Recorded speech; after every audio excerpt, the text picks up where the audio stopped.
Hello students, RCC के इस नए लेक्चर में सभी का स्वागत है।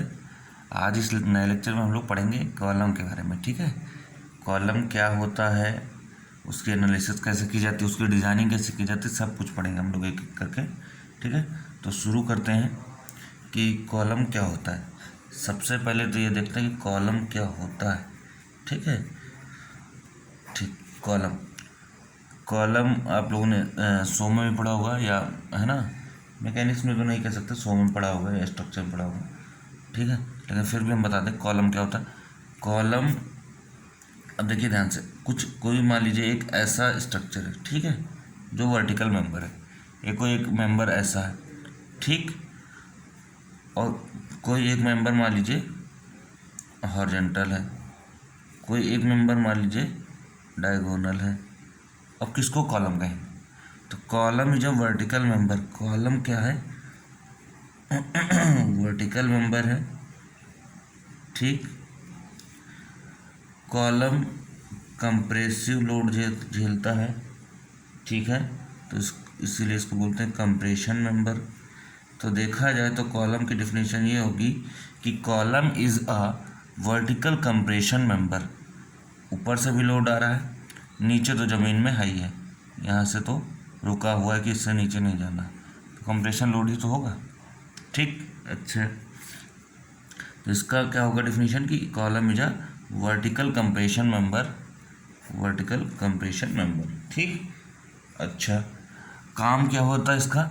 जब देखा होगा आपने कि ऊपर बिल्डिंग बनी होती है पूरा, ठीक, तो ऊपर से जो भी लोड आएगा वो नीचे जब ग्राउंड पे जाएगा या फुटिंग पे जाएगा, ठीक है, फुटिंग के थ्रू सॉइल में जाता है, ठीक, तो डायरेक्ट यहाँ से लोड तो आ नहीं जाता, तो यहाँ से लोड आने के लिए कॉलम यूज होता है। मीन्स कॉलम करता क्या है कि जो ऊपर का सुपर स्ट्रक्चर का जो लोड होता है वो फुटिंग पे ट्रांसफ़र करता है। तो कॉलम का काम क्या है? ट्रांसफ़र करता है लोड। किसको ट्रांसफ़र करता है? इस फुटिंग को, ठीक, जो फुटिंग जो फाउंडेशन होती है उसको क्या करता है? लोड ट्रांसफ़र करता है। तो ट्रांसफ़र लोड टू फुटिंग, ठीक है, ओके। लोड ट्रांसफ़र करने काम आता है, इसका काम ही है लोड ट्रांसफ़र करना, ठीक। वर्टिकल मेंबर होता है कंप्रेशन मेंबर। हाँ, अगर कोई भी मेंबर वर्टिकल, एग्जैक्ट वर्टिकल नहीं है, अगर वो इंक्लाइंड है या किसी भी शेप में, चाहे वो हॉरिजॉन्टल हो इंक्लाइंड हो, उसको बोला जाता है स्ट्रट। क्या बोलते हैं उसको? Strut, STRUT। वो भी कंप्रेशन मेंबर ही होता है, बस उस कॉलम और स्ट्रट में कई बार डिफरेंस पूछ लेता है। तो कॉलम क्या है? कंप्रेशन मेंबर तो है, लेकिन ये वर्टिकल मेंबर है। स्ट्रट क्या है? किस कंप्रेशन मेंबर है और उसका कोई भी, ये हॉरिजॉन्टल भी हो सकता है और इंक्लाइंड भी हो सकता है, ठीक, लेकिन अगर वर्टिकल है तो वो कॉलम ही होगा। तो ये इसका क्या है? ये कैसा भी हो सकता है, ठीक है। अब बात आ गई कि कॉलम क्या है? वर्टिकल कंप्रेशन मेंबर है, काम क्या है? लोड ट्रांसफ़र करना, ठीक। अब बात करते हैं कि कितने टाइप का कॉलम होता है, ठीक। तो कॉलम कितने टाइप का होता है? तो टाइप्स ऑफ कॉलम,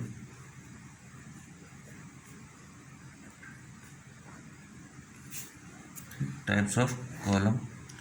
कॉलम के जो टाइप हैं वो पहले तो शेप के आधार पे, on the base of shape. तो शेप के आधार पे देखा जाए तो रेक्टेंगुलर कॉलम भी होता है, ठीक, फिर स्क्वायर कॉलम भी होता है, ठीक, फिर जो सबसे ज़्यादा यूज में आजकल चल रहा है वो कौन सा है? सर्कुलर, ठीक, रेक्टेंगुलर हो गया, स्क्वायर हो गया, सर्कुलर हो गया। और होते तो कई तरीके के होते, तो आपके हैं ये, आपका क्या नाम है, हेक्सागोनल भी,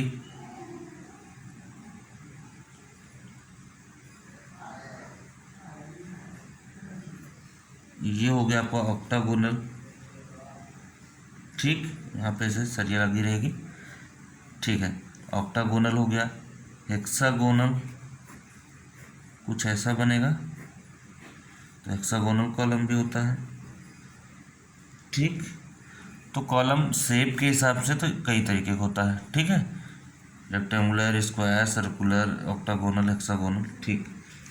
अगर अब हम बात करें कि लेंथ के अकॉर्डिंग कॉलम कैसा होगा, लेंथ के अकॉर्डिंग, किसके अकॉर्डिंग, लेंथ के अकॉर्डिंग। तो लेंथ के अकॉर्डिंग कॉलम कितने तरीके का होता है, दो तरीके का होता है। एक शॉर्ट कॉलम, शॉर्ट कॉलम, और एक लॉन्ग कॉलम, शॉर्ट कॉलम और लॉन्ग कॉलम। ठीक। अब ये पता कैसे चलता है कि शॉर्ट कॉलम, कोई कॉलम शॉर्ट कॉलम है या लॉन्ग कॉलम है। ठीक। तो ध्यान से सुनिएगा अब जो बताने जा रहे हैं। If L effective length of column upon least lateral dimension, कभी कभी L effective बाई D लिखा रहता है, कोई दिक्कत नहीं। अभी बताते हैं लीस्ट लेटरल डायमेंशन क्या होता है, LLD क्या होता है। इज ग्रेटर देन 12, तो क्या होगा, लॉन्ग कॉलम होगा। क्या होगा, लॉन्ग कॉलम होगा। If L effective upon LLD is less than 12 से कम होगा तो क्या कहलाएगा, शॉर्ट कॉलम होगा। क्या होगा, शॉर्ट कॉलम होगा। क्लियर। तो इतना आपके दिमाग में छप जाना चाहिए कि अगर बड़ा होगा तो लॉन्ग कॉलम, कम होगा तो शॉर्ट कॉलम। तो इसमें कोई बड़ी चीज़ नहीं कि दिमाग नहीं लगाना है। ठीक। अब बात करते हैं LLD क्या होता है। ये जो हमने नीचे LLD लिखा है, LLD का मतलब हुआ लीस्ट लिटरल डायमेंशन। लिटरल का मतलब आप समझते होंगे, है ना। एक होता है लॉन्गिट्यूडनल, एक होता है लिटरल, हॉरिजॉन्टल और लिटरल, लेंथ के अकॉर्डिंग और लिटरल। तो आपका जो लिटरल डायमेंशन है वो लीस्ट लिटरल डायमेंशन मतलब सब मिनिमम। ठीक। तो minimum dimension of column cross section, इसको हम ये भी लिख सकते हैं। लीस्ट मतलब क्या होता है, मिनिमम। तो minimum dimension of column cross section, column cross section. ठीक। समझ बात आई कि जो कॉलम का क्रॉस सेक्शन है, ठीक है, मान लीजिए आपका जो है सर्कुलर कॉलम है, तो सर्कुलर का कॉलम का जो लीस्ट लिटरल डायमेंशन क्या आएगा, यही तो आएगा भाई, सब मिनिमम यही होगा। अगर हम जो है रेक्टेंगुलर की बात कर लें, ठीक, रेक्टेंगुलर में लीस्ट लेटरल डायमेंशन क्या होएगा भाई, रेक्टेंगुलर कॉलम में भी हमें जो क्या नाम है क्रॉस सेक्शन होगा वैसे होगा। तो लीस्ट लेटरल डायमेंशन क्या होगा, ये लेंथ है, ये विड्थ है। ठीक। तो छोटा वाला क्या होगा, least minimum dimension of column cross section क्या होगा, बी होगा, जाहिर सी बात है, यहाँ पे बी हो जाएगा। ठीक है। चलिए अभी आगे देखते हैं, करेंगे तो पता चल जाएगा। अब बात आ रही एल इफेक्टिव क्या है, एल इफेक्टिव देखते हैं। लीस्ट लिटरल डायमेंशन मतलब minimum dimension of cross section. ठीक है भाई। अब हम बात करते हैं किसकी, एल इफेक्टिव की। एल इफेक्टिव क्या है, एल इफेक्टिव क्या है, एल इफेक्टिव आज नहीं बहुत पहले ही मैंने बताया था कि ये डिस्टेंस बिटवीन क्या होता है, points of zero bending moments, distance between the points of zero bending moments. ठीक। मतलब कॉलम में जहाँ जहाँ पे बेंडिंग मोमेंट जीरो होगा उनके बीच, जीरो बेंडिंग मोमेंट्स उनके बीच का डिस्टेंस क्या होगा, एल इफेक्टिव कहलाएगा। ठीक। अब बेंडिंग मोमेंट जीरो कहाँ होता है, कहाँ जीरो नहीं होता, तो ये किस चीज़ पे डिपेंड करता है, सपोर्ट पे। तो इसीलिए कहा जा सकता है, क्वेश्चन पूछ सकता है कि क्या एल इफेक्टिव जो है, effective length of the column, है ना, क्या सपोर्ट पे डिपेंड करता है, तो हाँ करता है। ठीक। Depends upon type of supports.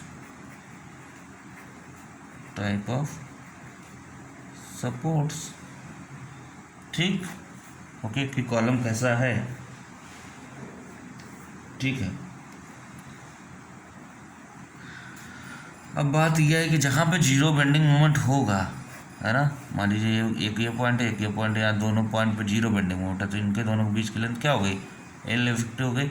और इस एल इफेक्टिव पर, है ना, क्या होगा, जीरो बेंडिंग मोमेंट जहाँ पे होगा वहीं पे क्या होगा, डिफ्लेक्शन आएगा, ठीक। तो डिफ्लेक्शन मैं इसीलिए यहाँ बता दे रहा हूँ कि आप कंफ्यूज ना होंगे बाद में। Deflection occurs between these two points,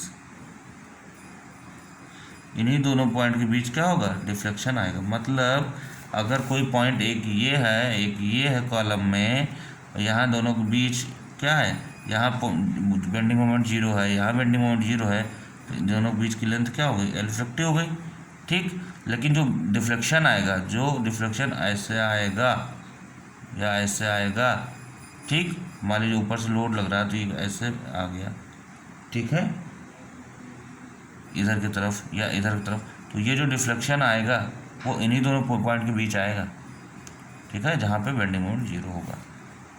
okay, अब बात करते हैं कि किस किस सपोर्ट पे एल इफेक्टिव क्या होगा, ठीक है, किस किस सपोर्ट पे एल इफेक्टिव क्या होगा। अब ध्यान से देखिएगा, यहाँ पे ये आपको मैकेनिक्स या शो में पढ़ाया भी गया होगा, लेकिन हम फिर से एक बार बता दे रहे हैं। जब सपोर्ट, ध्यान सुनिएगा, जब सपोर्ट कॉलम का कैसा हो, एक पॉइंट हमारा ये वाला, एक पॉइंट हमारा ये वाला, ठीक, जब दोनों हिंज हो, क्या हो, जब दोनों हिंज हो, मतलब ये हिंज सपोर्ट हो, ये हिंज सपोर्ट हो। हिंज सपोर्ट का मतलब होता है कि जैसे आपका दरवाजे का कब्जा होता है आपका, है ना, अगर हिंज सपोर्ट अगर यहाँ है तो ये इधर घूम सकता है, कोई दिक्कत नहीं, है ना, ठीक। बेंडिंग मोमेंट वहाँ जीरो होता है, ठीक है भाई। अब यहाँ मान लीजिए हिंज सपोर्ट है, यहाँ हिंज सपोर्ट है, ठीक है, कॉलम है, ये कॉलम है पूरा, ठीक। अब कॉलम पे क्या लगा, लगा लोड, लोड मान लीजिए पी लोड लगा, ठीक। जब पी लोड लगा तो डिफ्लेक्शन इसमें कैसा आ गया,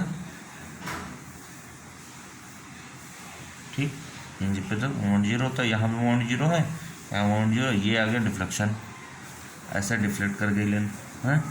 और इसका जो, इसकी जो लेंथ थी पहले इस कॉलम की वो एल थी, तो आप यहाँ बताओ एल इफेक्टिव क्या होगा। एल इफेक्टिव तो यही होता है ना, एल इफेक्टिव तो यही होता है ना, कौन सा, जहाँ पे बेंडिंग मोमेंट जीरो है, यहाँ दोनों के बीच की दूरी।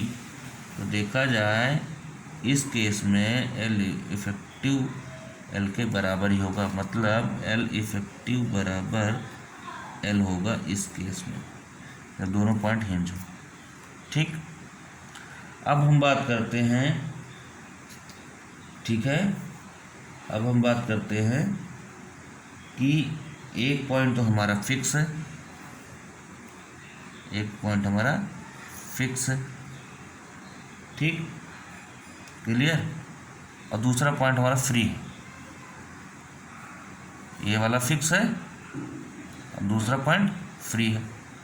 अब इस पे लोड लगाइए, ये कॉलम आपको कहाँ देखने को मिलेगा, जैसे भट्टे की चिमनी हो गई, ठीक है, आपका टावर हो गया, ठीक, सेम ऐसे तो होता है कि ऊपर से लोड नहीं लग रहा है, सिर्फ एटमॉस्फेरिक लोड लगेगा, एटमॉस्फेरिक प्रेशर कह सकते हो आप, लेकिन हाँ ऊपर से अगर लोड लगाएंगे तो लगेगा, लगाया जाएगा तो लगेगा, लेकिन ऊपर वाला फ्री है, मतलब फिक्स नहीं है, ना हिंज है, कुछ नहीं, ऊपर वाला सपोर्ट फ्री है, ठीक, नीचे वाला फिक्स है।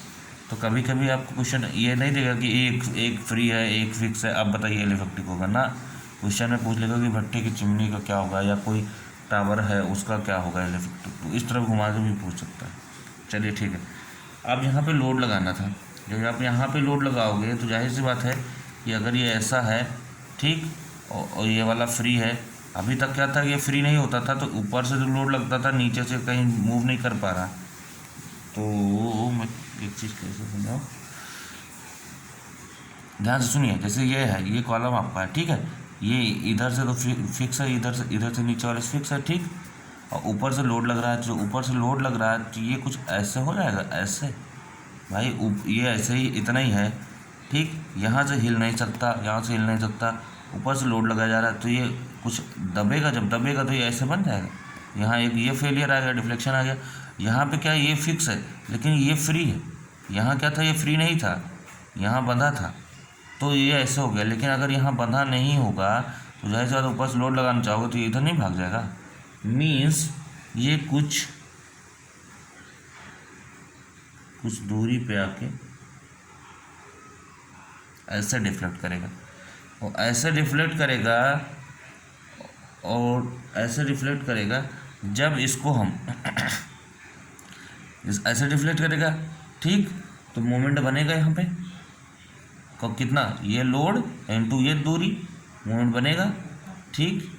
ओके, जब ये लोड ये मोमेंट इतनी दूरी बनेगा तो होगा क्या कि इधर जो जितना हॉगिंग होगा उधर उतना सैगिंग होगा, ठीक। बैलेंस करने के लिए इस मोमेंट को बैलेंस करने के लिए इधर ही बनेगा, ठीक। इस लोड को बैलेंस करने के लिए इधर भी बेंडिंग मोमेंट बनेगा। बेंडिंग मोमेंट डायग्राम इधर ही बनेगा तो यहाँ पे होगा आपका बेंडिंग मोमेंट, ठीक, 0 वाला पॉइंट, यहाँ पे होगा बेंडिंग मोमेंट 0 वाला पॉइंट। तो ये इसकी लेंथ थी अभी तक कितनी, इस L। अब इसका क्या होगा, यहाँ से यहाँ L इफेक्टिव होगा, क्योंकि यहाँ पे पॉइंट 0 है बेंडिंग मोमेंट, यहाँ पे 0 है, ठीक। तो L इफेक्टिव अब क्या हो जाएगा, एक L इधर एक L इधर, तो कितना हो जाएगा, 2L हो जाएगा। इस केस में 2L हो जाता है भाई, ठीक। ये हमारा काम नहीं है, आपने पहले पढ़ रखा होगा, लेकिन हम बता दे रहे हैं आपको, ठीक है। आरसीसी में ये वाला यूज़ नहीं होगा, ठीक। ओके, तो क्या होता है, इसको काउंटर बैलेंस करने के लिए, है ना, जितना इधर बनेगा उतना इधर ही बनेगा, ठीक है, सिमेट्रिकल, तो 2L हो जाएगा। अच्छा, अब अगर आपको ये दे दिया कि दोनों फिक्स पॉइंट है, ये भी फिक्स पॉइंट है, तीसरा केस है, और ये भी फिक्स पॉइंट है, ये आपका कॉलम है। अब आप बताओ, इधर से फिक्स है, इधर से फिक्स है, ऊपर से लोड लग रहा है, ऊपर से लोड लग रहा है, तो ना तो ये इधर हिल सकता है कि इसकी तरह डिफ्लेक्ट हो जाए, ठीक, ना इधर से हिल सकता। तो होता क्या है इस केस में, जब लोड लगता है, कंटिन्यूस लोड लगता रहता है, तो इधर से और इधर से फिक्स है, हिल नहीं सकता, लेकिन कुछ ना कुछ तो डिफ्लेक्ट होगा ही। जो लोड लग रहा है, कंप्रेशन लोड, तो इधर से इधर दोनों तरफ से, तो क्या होगा, डिफ्लेक्शन तो होगा ही। तो कुछ ऐसे होता है, ठीक, क्योंकि यहाँ से फिक्स है तो इसलिए यहाँ से पूरा नहीं होता, बल्कि ऐसा होता है, ठीक। ये लगभग कुछ आधा 1/4 ये दूरी तय कर लेता है, 1/4 ये दूरी तय कर लेता है। तो ये जो बीच का बचता है वो कितना बचता है, ये जो बीच का बचता है वो बचता है L/2। और यहाँ बेंडिंग मोमेंट 0 हुआ, यहाँ बेंडिंग मोमेंट 0 हुआ, ठीक। तो L इफेक्टिव क्या होगा, L इफेक्टिव बराबर यहाँ होगा L/2, ठीक।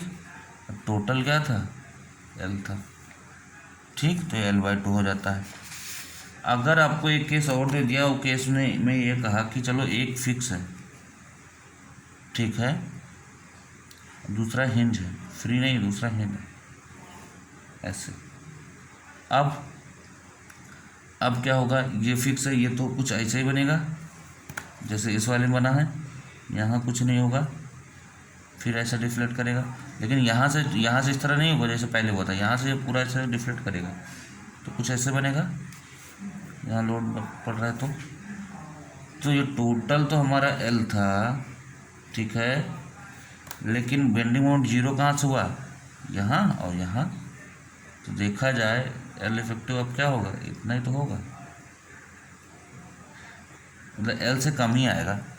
L से कम आएगा तो इसको देख लेना, L से कम आएगा तो ये 0.7L आता है, 0.7L, ठीक, क्लियर। L/√2 भी आता है, इसी को L/√2 भी कहते हैं, 1 से छोटा होता है। कैलकुलेशन के बाद L इफेक्टिव बराबर, कहीं भाई L/√2 लिख के आ जाए तो कंफ्यूज नहीं होना कि ये क्या है, वो 0.7 ही आएगा, ठीक। ये रही आपकी क्या वैल्यूज़, है ना, कि ऐसा ऐसा होनी चाहिए। लेकिन जो रिकमेंडेड IS कोड रिकमेंड करता है वो रिकमेंडेड वैल्यूज़ क्या हैं या एक्चुअल वैल्यूज़ कॉलम की क्या है, RCSM जो यूज की जाती है वो देखिए। तो रिकमेंडेड वैल्यूज़ या एक्चुअल वैल्यूज़,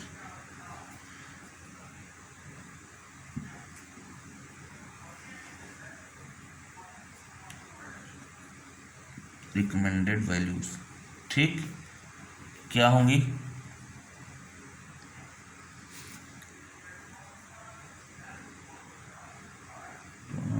भाई रिकमेंडेड वैल्यूज़ ना मैं इससे लिख देता हूँ, ये ज़्यादा सही रहेगा। ठीक है,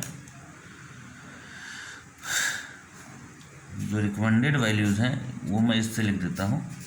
रिकमेंडेड वैल्यूज़ क्या है कि L इफेक्टिव बराबर L ही है। ठीक,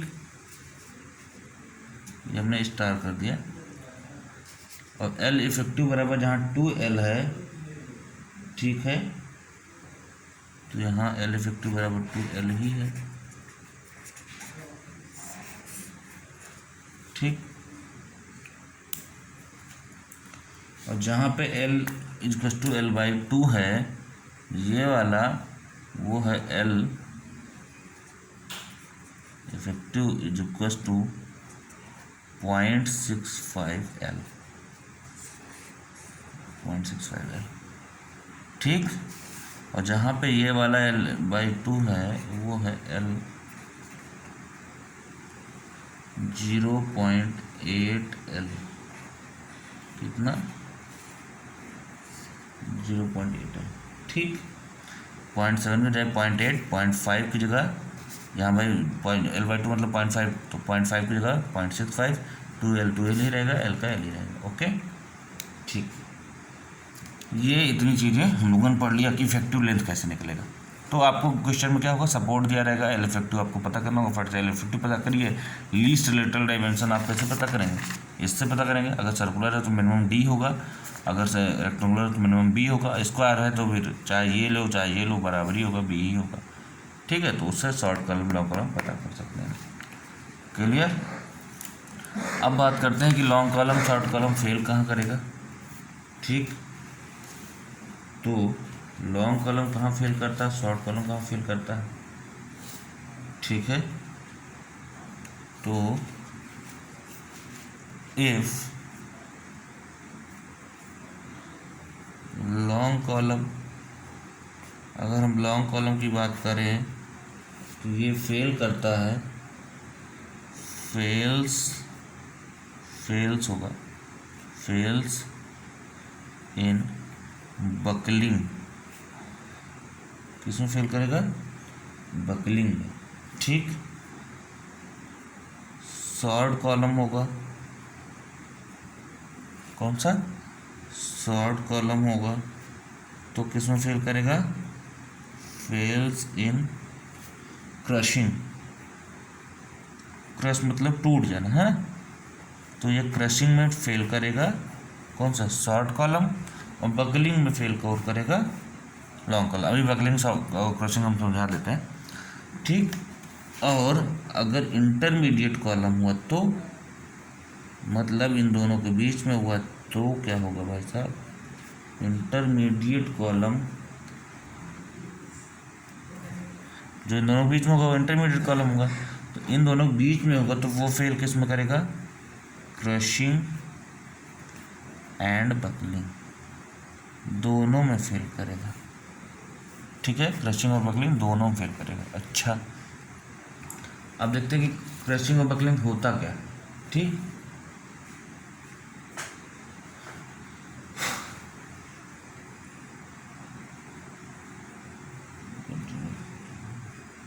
ठीक है, क्रशिंग बकलिंग क्या होता है ध्यान से देखिएगा। ये एक कॉलम, ठीक, जो कि शॉर्ट कॉलम है भाई, कौन सा कॉलम है, शॉर्ट कॉलम है। ठीक, जब शॉर्ट कॉलम पे ऊपर से लोड लगेगा तो ये जानते हो कैसे टूटता है? शॉर्ट कॉलम में जब लोड लगता है तो कुछ ऐसे टूटता है।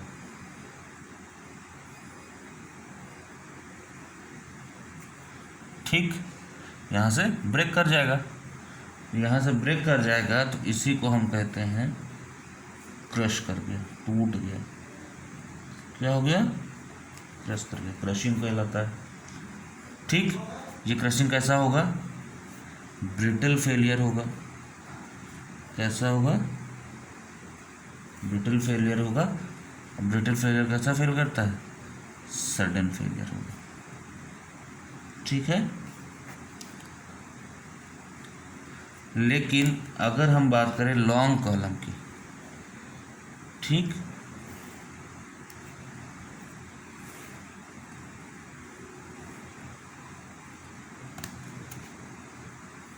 ये आपका है शॉर्ट कॉलम। ठीक, अगर हम लॉन्ग कॉलम की बात करें तो लॉन्ग कॉलम में जब ऊपर से लोड लगेगा ना, तो जानते हो कैसे फेल होगा? ये ऐसे नहीं फेल होगा, ये फेल करेगा ऐसे, यहाँ से ये नीचे चलाएगा, ये कुछ ऐसे फेल करेगा। ठीक, इसी कहते हैं बकल कर गया, बकलिंग हो गई। ठीक है, कैसे हो गई? बकलिंग हो गई। ये जो ऐसा हो जाए तो क्या हो जाएगा? ये बकलिंग हो गई। ठीक, और बकलिंग होती किस केस में, अभी मैं आपको बता देता हूँ, है ना। बकलिंग कैसे हो गई? आपने लोड लगाया तो ये इधर की तरफ, ये यहाँ से टूटने की बजाय, जैसे आपने यहाँ से लोड टूटने की बजाय क्या हो, इधर चला आया पूरा। ठीक, बकलिंग हो गई। तो बकलिंग किस में होती है? लॉन्ग कॉलम में। ठीक, अब ये सब जो हो रहा है तो लोड लगाने की वजह से हो रहा है। तो लोड ध्यान से सुनिए, कितने टाइप का इसे लगा सकते हैं। तो load, types of loads, types of loads in column, जिसकी वजह से टूटेगा। देखो क्या होता है, लोड दो तरीके के होते हैं। एक होता है axially loaded column, axially loaded column, axially load column. देखा जाए तो कॉलम का ये क्या है, टाइप है लोड के अकॉर्डिंग। ठीक, एक्सियली लोडेड कॉलम का मतलब ये हुआ कि आपका एक कॉलम है, ठीक है, ठीक, ये आपकी एक्सिस है कॉलम की। ठीक, तो जो लोड लग रहा है वो यहाँ लग रहा है। ठीक, तो ये हो गया एक्सियली लोडेड कॉलम। ठीक है, और एक होता है eccentrically loaded column, loaded column. Eccentrically loaded column जो होते हैं, ज़्यादातर लॉन्ग कॉलम होते हैं, मैं यहीं पे हल्का सा बता दे रहा हूँ। इसेंट्रिकली लोडेड कॉलम क्या होते हैं? ठीक, ये आपको कॉलम मान लीजिए, ठीक है, बनाया छोटा सा लेकिन है लॉन्ग वाला। ठीक, ये आपकी कॉलम की एक्सिस है। ठीक, तो कॉलम में जो लोड लग रहा है वो एक्सिस पे ना लग के, ये एक्सिस आपकी यहाँ से ना लग के, यहाँ से कुछ दूरी पे, ठीक, यहाँ से कुछ दूरी पे, मान लीजिए ये दूरी ई है, कॉर्नर पे नहीं, हल्का सा यहाँ पे मान लीजिए ये दूरी कितनी है, स्मॉल ई, और यहाँ लोड लग रहा है। कहाँ पे? यहाँ पे लोड लग रहा है, यहाँ पी यहाँ लग रहा है। ठीक, ये हो गया सेंट्रिकली लोडेड कॉलम। यहाँ नहीं समझ में आ रहा है, दूसरा बना के बता दे रहे हैं, क्योंकि ये चीज़ समझना ज़रूरी है कि फेलियर हो क्यों रहे हैं। फेलियर जो हमारा हो रहा है, जो क्रशिंग और बकलिंग हो रहा है, तो क्रशिंग तो एक्चुअली लोडेड कॉलम की वजह से हो गया भाई। शॉर्ट कॉलम में होता है क्रशिंग। ठीक है भाई, अब ये हुआ आपका कॉलम है, तो ये आपकी कॉलम की एक्सिस हुई। ठीक, तो लोड यहाँ ना लग के बजाय यहाँ से कुछ दूरी, इसको हमने कह दिया ई, स्मॉल ई, इसेंट्रिसिटी ई बोल दिया। और आपका जो लोड लग रहा है, लोड लग रहा है यहाँ पे, यहाँ से कुछ ई दूरी पे लोड लग रहा है पी। यहाँ पे, ठीक। तो इसको हम बोलते हैं, क्या बोलते हैं, इसेंट्रिक लोड, इसेंट्रिक या इसेंट्रिकली लोडेड कॉलम। यहाँ जहाँ सेंटर है उसका एक्सिस है वहाँ न लग के कुछ दूर पे लगे, ठीक। जब कुछ ये स्थिति जब आएगी तो जाहिर सी बात है ये आपका जो कॉलम है वो क्या होगा, ऐसे हो जाएगा, ये यहाँ से क्या हो जाएगा, ऐसे हो जाएगा, फेल हो जाएगा। अब जब ये स्थिति आ जाए कि ये पूरा ऐसा है और ये आधा यहाँ से क्या हो जाए, ऐसे हो जाए, टूट जाए, तो हम क्या बोलेंगे वहाँ, याद करो, हम क्या कहेंगे, बकलिंग, ठीक। ऐसे टूटे तो क्रशिंग, ऐसे टूटे तो बकलिंग। इंटरमीडिएट कॉलम किस में टूटता है, क्रशिंग और बकलिंग। कई बार एग्जाम में पूछ चुका है कि लॉन्ग कॉलम किस में क्रैक होता है, बकलिंग में। शॉर्ट कॉलम किस में क्रैक होता है, क्रशिंग में, ठीक है। टाइप्स ऑफ कॉलम बता दिया। ये ई जो है वो क्या है, ये ई है इसेंट्रिसिटी, सेंट्रिसिटी, ठीक। देखा जाए तो यहाँ से P इंटू ई करके मोमेंट बन रहा है, तो यहाँ पे मोमेंट क्या बनेगा, यहाँ अगर बेंडिंग मोमेंट की बात की जाए तो M बराबर होगा P इंटू ई, लेकिन यहाँ पे बेंडिंग मोमेंट 0 है एक्सियली लोडेड कॉलम में। क्यों, क्योंकि यहाँ उसी एक्सिस पे है तो ई 0, ई है ही नहीं कुछ, ई की वैल्यू 0, तो यहाँ बेंडिंग मोमेंट क्या होगा, 0 होगा, ठीक। भाई लोड इंटू डिस्टेंस हो, डिस्टेंस तो है नहीं, यहाँ डिस्टेंस है, ठीक है। इसीलिए यहाँ पे बकलिंग वाला काम होता है। सेंट्रिसिटी को हिंदी में कहते हैं उत्केंद्रता, केंद्र से हट के उत्केंद्रता, ठीक है, क्लियर, ओके। अब बात होती है कि रीइंफोर्समेंट इन कॉलम, ठीक। तो रीइंफोर्समेंट इन कॉलम और आपका जो आगे का है क्या नाम है आपका एनालिसिस पूरा, वो हम लोग अगले वीडियो में पढ़ते हैं, ठीक है। क्योंकि ये वीडियो लंबा हो जाएगा, समझ में नहीं आएगा, तो आप लोग क्या करो, इतना जितना हुआ इतना आप रिवाइज करो, ठीक है। बार बार रिवाइज करो, चीज़ें ज़्यादा पढ़ने की कोशिश मत करिए, जितना पढ़िए उतना रिवाइज करते रहिए, रिवीजन बहुत ज़रूरी है, ठीक है। तो ठीक है, मिलते हैं नेक्स्ट क्लास में रीइंफोर्समेंट इन कॉलम और एनालिसिस ऑफ कॉलम को लेकर, ठीक है।